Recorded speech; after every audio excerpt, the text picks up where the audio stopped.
Hello everyone, good morning. Mousumi গাঙ্গুলির লাইফস্টাইলের আরেকটি ব্লগে তোমাদের সবাইকে ওয়েলকাম। আশা করি তোমরা সবাই ভালো আছো, সুস্থ আছো, আর আমরাও এখানে ভালো আছি। না, ভালো নেই। আমার গলার আওয়াজটা শুনে হয়তো তোমরা বুঝতেই পারছো আমার বেশ ঠান্ডা লেগেছে। আমি ভালো করে কথাই বলতে পারছি না, তবুও চলে এসেছি। তোমাদেরকে অনেক গল্প বলার আছে গাঙ্গুলির আজকে বার্থডে, সেই সব নিয়ে।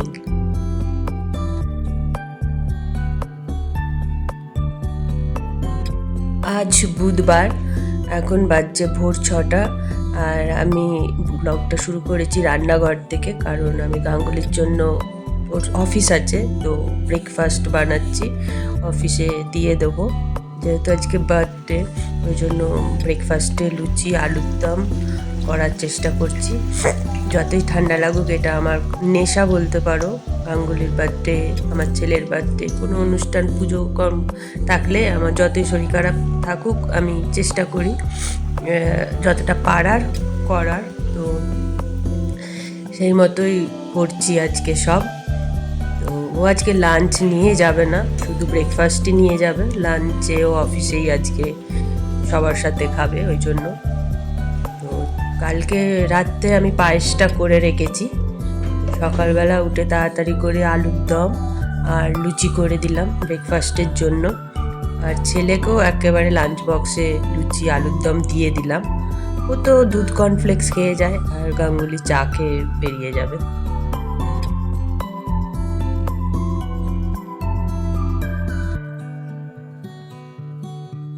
তো ব্রেকফাস্ট আমার রেডি হয়ে গেছে, আমি চাটা বসিয়ে দিয়েছি, আর এদিকে ছেলের জন্য দুধ গরম করেছি।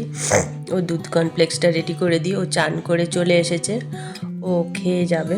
ওর বাবার সাথেই বেরিয়ে যাবে স্কুলে, আমি আজকে আর দিতে যাব না। ওরা বেরিয়ে গেলে ঘর দুয়ার পরিষ্কার, মানে যা যে কাজ আছে সেগুলো করব।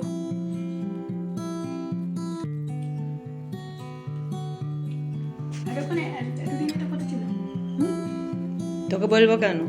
এটা বার্থডে তো, ওই জন্য নতুন কাপ।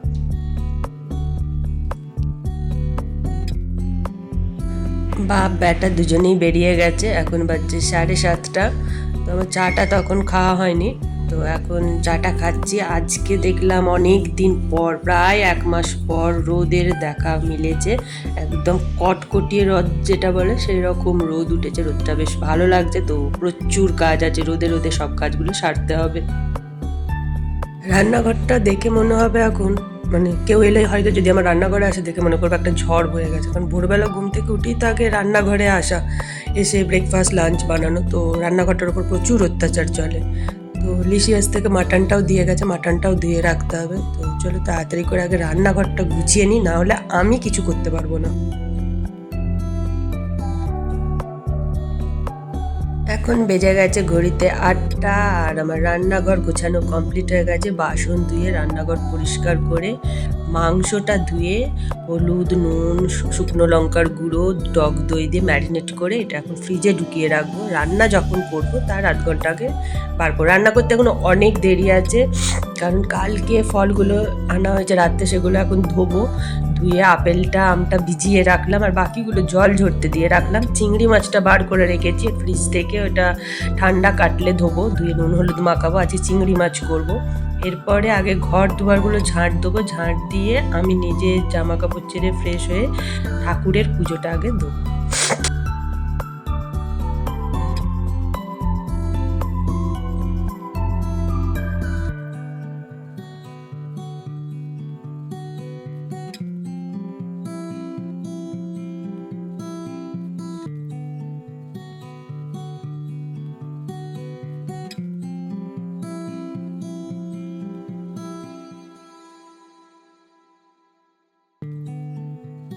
কাল সন্ধ্যাবেলায় বেরিয়েছিলাম হাঁটতে, তো হাঁটতে বেরিয়ে সব বাজার করে এনেছিলাম, ঠাকুরের ফল মিষ্টি ফুলের মালা।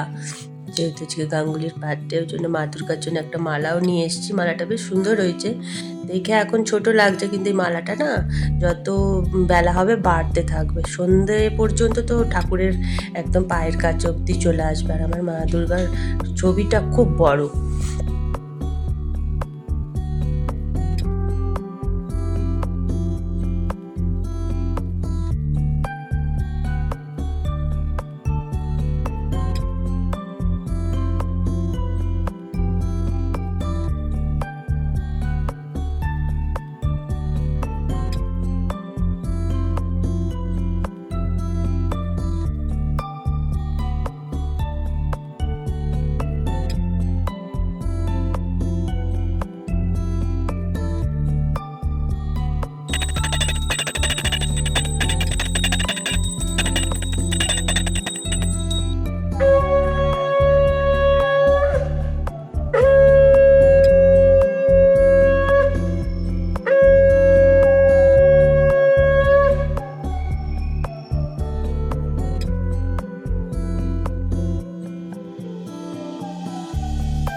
এখন তো আমি বাড়িতে একাই, ছেলেও চলে গেছে স্কুল, হাজব্যান্ডও চলে গেছে, তো সারাদিন ধরে একাই, তো একা একাই এখন ব্রেকফাস্ট করব, করার কিছু নেই।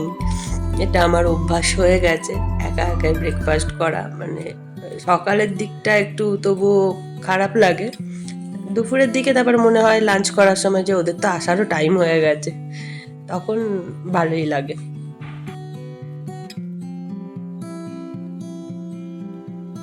তো এখন আমার খাওয়া দাওয়া যা যা করার ছিল, চাটা খেয়ে একটু বসে রেস্ট নিয়ে চলে এসেছি। তবে রেস্ট আজকে নেওয়ার টাইম নেই, কারণ আজকে অনেক কিছু রান্না আছে যেগুলো আমাকে সারতে হবে খুব তাড়াতাড়ি। আর রান্না শুধু না, সাথে আমাকে ঘর দুয়ারও পরিষ্কার করতে হবে, ঘর দুয়ার গোছাতে হবে। শুধু তো ঘরটা ঝাঁট দিয়েছি আর ডাস্টিং করেছি, এখন ঘর মোছা বাকি কাজ সব রয়েই গেছে। তো যাই হোক, আগে আমি চাটনিটা বসিয়ে দিলাম, খেজুর, আমসত্ত্ব, টমেটো, কাজু কিশমিশ দিয়ে চাটনি করছি।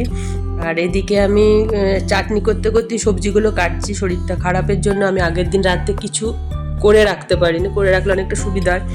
তো দাঁড়িয়ে দাঁড়িয়ে আর পাচ্ছিলাম না, কোমরে পিঠে ব্যথা করছে, তাই বারান্দায় বসে বসে পেঁয়াজ রসুন ছাড়াচ্ছি।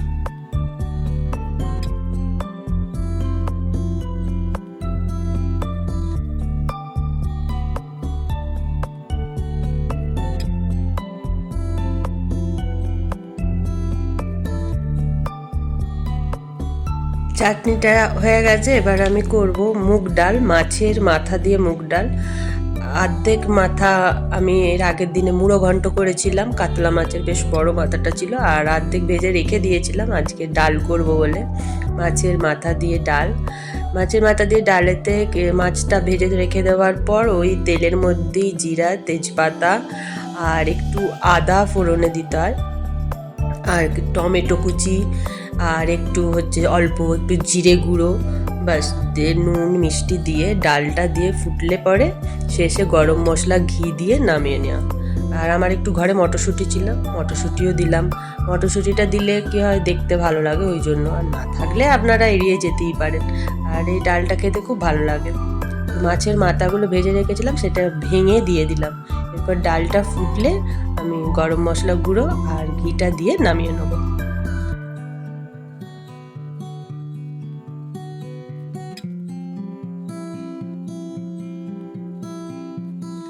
চিংড়ি মাছগুলো এখানে ধুয়ে আমি নুন হলুদ মাখিয়ে রেখেছিলাম। চিংড়ি মাছগুলো বেশ বড় পেয়েছি, ভালোই চিংড়ি মাছগুলো, আমার হাতের এই একটা চেটোর থেকে একটু ছোট, বেশ বড় ফ্রেশ চিংড়িগুলো ছিল, তো রেখে দিয়েছিলাম। চিংড়িগুলো প্রথমে ভেবেছিলাম সর্ষে দিয়ে ভাপে করো, তারপরে ভাবলাম এত বড় বড় চিংড়ি, তারপরে মাটন হবে, আবার সর্ষে দিয়ে ভাপে খেলে কি হবে, তাই মালাইকারি করব চিংড়ির, ওই জন্য সর্ষে দিয়ে করছি না। আর এখানে মাংসের যে জাজি মশলা রাখবে সেগুলো বাটিতে রেডি করে রেখেছি, এটা পিষে নেবো। তো চিংড়ি মাছের মালাইকারির জন্য আগে কড়াইতে তেল দিয়ে দিলাম, সর্ষের তেল। চিংড়ি মাছগুলো এবার ভেজে নেবো, খুব বেশি ভাজবো না, চিংড়ি মাছ না ভাজলেও হয়, আমি তবু ওই হালকা একটু জাস্ট নেড়ে নিলাম, বেশি ভাজলে আবার মাছটা শক্ত হয়ে যাবে। মালাইকারিতে মাছ ভাজার দরকার নেই, আমি হালকা ভাজলাম। ওই তেলের মধ্যেই আর একটু তেল দিয়ে আমি ঘি দিলাম, ঘি, তেজপাতা আর গোটা গরম মশলা ফোড়ন দিলাম। এরপরে দিয়ে দিলাম পেঁয়াজ বাটা। পেঁয়াজ বাটাটা দিয়ে কিছুক্ষণ কষাতে থাকবো। পেঁয়াজ বাটাটা কষানো হয়ে গেলে, মানে একটু ব্রাউন কালার এলে, তারপরে আমি দিয়ে দিলাম আদা রসুন বাটা। আদা রসুন বাটা দেওয়ার পর টমেটো আর কাঁচা লঙ্কা একসাথে বেটেছি সেটাও আমি দিয়ে দিলাম, কারণ কাঁচা লঙ্কাটা বেটে দিলে কি হয়, ঝাল হয়, কারণ মালাইকারি দেখবে একটু মিষ্টি মিষ্টি হয়, তো মিষ্টি মিষ্টি মালাইকারি তো অনুষ্ঠান বাড়িতে হয়, ঘরেতে তো আর ভালো লাগে না, সেই জন্য আমি একটু কাঁচা লঙ্কা বেটে দিলাম, আর শুকনো লঙ্কা গুঁড়োও দিয়েছি, একটু টক দই ফেটিয়ে দিয়েছি, সব শুধু দিয়ে জল দিয়ে নাড়িয়ে আর চিংড়ি মাছগুলো দিয়ে নুন হলুদ মিষ্টি দিয়ে কিছুক্ষণ ঢাকা দিয়ে রাখতে হবে। তারপরে নারকেলের দুধটা দিতে হবে, নারকেলের দুধটা দিয়ে আরও কিছুক্ষণ ফোটাতে হবে, শেষে ঘি গরম মশলা দিয়ে নামিয়ে নিলেই রেডি চিংড়ি মাছের মালাইকারি। চিংড়ি মাছটা আমার হয়ে গেছে, তো আমি এখন বসিয়ে দিয়েছি মাটনটা। আজকে মাটনের যে রেসিপিটা করছি সেটার নাম হচ্ছে রেলওয়ে মাটন কারি, পোলাওয়ের সাথে খুব ভালো লাগবে, ওই জন্যই করা।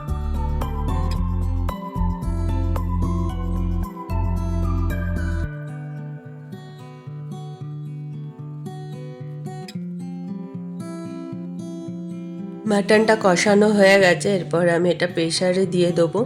প্রেশারে দিয়ে তারপরে ওর মধ্যে আলু পেঁপে দেবো। আমি আলু পেঁপে কিছুই ভাজিনি, আগেও দিইনি, মাটনের সাথে একবারে প্রেশারে সব দিয়ে দেবো। দিয়ে একদম সিমে দিয়ে 3টে কি 4টে সিটি দেবো, তাহলেই মাটন একদম গলে যাবে আর খেতেও খুব ভালো লাগবে। আর এইদিকে আমি পোলাওয়ের জন্য জল গরম করতে বসিয়ে দিয়েছি হাঁড়িতে। জলটা গরম হওয়ার পর আমি একটু গোটা গরম মশলা আর নুন দিয়ে একটু তেল দিয়েছি। ফুটলে আমি চালটা দিয়ে দেবো, গোবিন্দভোগের চাল, হলুদ মাখিয়ে রেখেছি।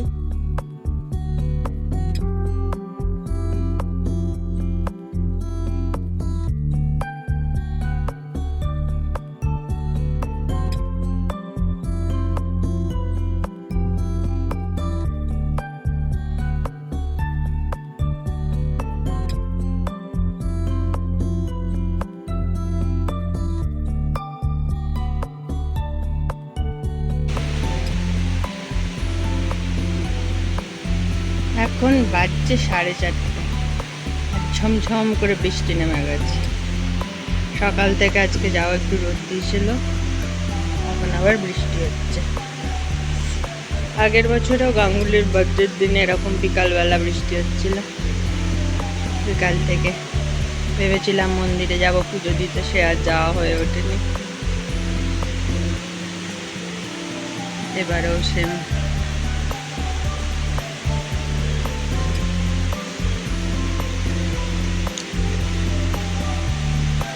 আমার খাওয়ার ভিডিওটা আজকে আমার ছেলে করেছে। বলে বিকেল 4টে বাজছে, আমি স্কুল থেকে চলে এসেছি, তুমি একটা বাটি নিয়ে ভাত খেতে বসেছো। ভিডিওটা আমি করে সবাইকে দেখাবো। আমি বলছি ওরে তুই আর কি বুঝবি, আবার বাসন ধোবো আমার নিজের জন্য, একার জন্য একটা থালা। ওই জন্য ছোটোবেলায় তো দেখেছি মা কাকিমারাও এরকম ওই শেষে কড়া চেতে, বলে না কড়া চেঁচে খাওয়া, সেই কড়ার মধ্যেই ভাত মেখে হয়তো খেয়ে নিত। আবার আলাদা নিজেদের জন্য কেউ কোনোদিন থালা ভরাতো, মা কাকিমারা কোনোদিন করেনি। আমিও তো সেই দেখেই অভ্যস্ত, আপনারাও অনেক এরকম করেন। কি বৃষ্টিটাই হচ্ছে। গাঙ্গুলি বোধহয় এখন অফিস থেকে বেরিয়ে পড়েছে, ওরা আসার সময় হয়ে গেছে। সারাদিন প্রচুর কাজ ছিল। দেখো বৃষ্টিতে কেমন ভিজছে। আমরাও ছোটোবেলায় এরকম স্কুল থেকে বৃষ্টিতে ভিজে ভিজে বাড়ি ফিরতাম। পড়তে গেলেও সাইকেলে করে ইচ্ছা করে বৃষ্টিতে ভিজে ভিজে বাড়ি ফিরতাম, সে এক আলাদা মজা ছিল। এখন ইচ্ছা করলেও ভিজতে পারবো না। এই ঠান্ডার থেকে উঠেছি, বেশ আমার ঠান্ডা লেগেছিল কদিন, আমি ওই জন্য ভিডিও বানাতে পারি না, গলা বন্ধ হয়ে গেছিল, কথা দিয়ে আওয়াজ বেরোচ্ছিল না গলা দিয়ে, বৃষ্টিতে না ভিজেই। যাই হোক, এখন একটু শোবো, 4:30 বাজছে। তারপর সন্ধ্যাবেলা উঠে আবার কেক টেক কাটা হবে। গাঙ্গুলি আগে অফিস থেকে আসুক, এলে ওকে একটু ফল কেটে দেবো। ফল খাবে, ঠাকুরের কাছে অবশ্য ফল কাটা রয়েছে প্রসাদ। ছেলেরা যে ড্রয়িং ছিল, বোধহয় আর যেতে পারবে কিনা জানি না, বৃষ্টি হচ্ছে তো খুব।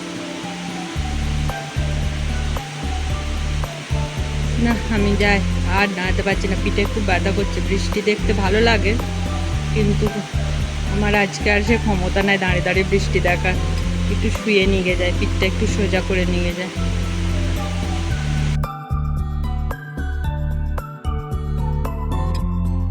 এখন বাজছে সন্ধে 7টা আর আমার সব রেডি হয়ে গেছে।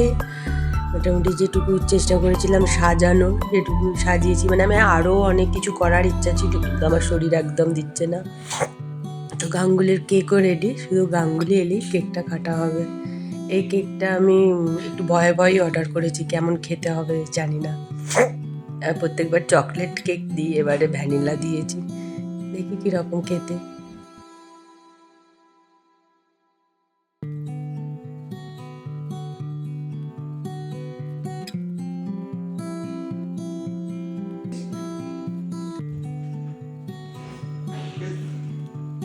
Happy birthday to you, happy birthday to you, happy birthday Ganguly, happy birthday to you.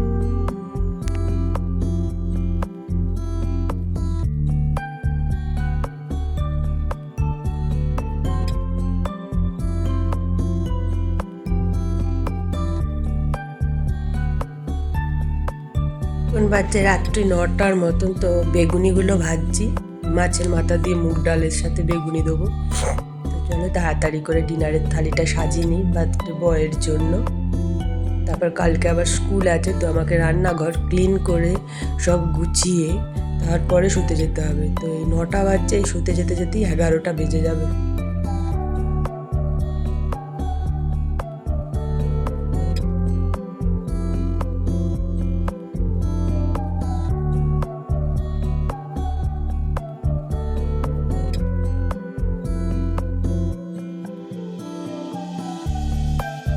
এই হলো আজকে বার্থডের মেনু: সাদা ভাত, পোলাও, বেগুনি, মাছের মাথা দিয়ে মুগ ডাল, চিংড়ি মাছের মালাইকারি, রেলওয়ে মাটন কারি, খেজুর আমসত্ত্ব টমেটো দিয়ে চাটনি আর পায়েস। আর কিছু করতে পারিনি এইবারে, এইটুকুই। এখন গাঙ্গুলির খেয়ে ভালো লাগলেই আমার শান্তি। আমি খেয়েও দেখিনি আজকে কীরকম কী রান্না করেছি, কারণ রাত দুপুরবেলা তাড়াতাড়ি করে ওই আগের দিনের মুড়ো ঘন্ট ছিল, ওই দিয়ে একটু ভাত খেয়ে নিয়েছি 4টের সময়, আর খেতে ইচ্ছা করছিল না বলে।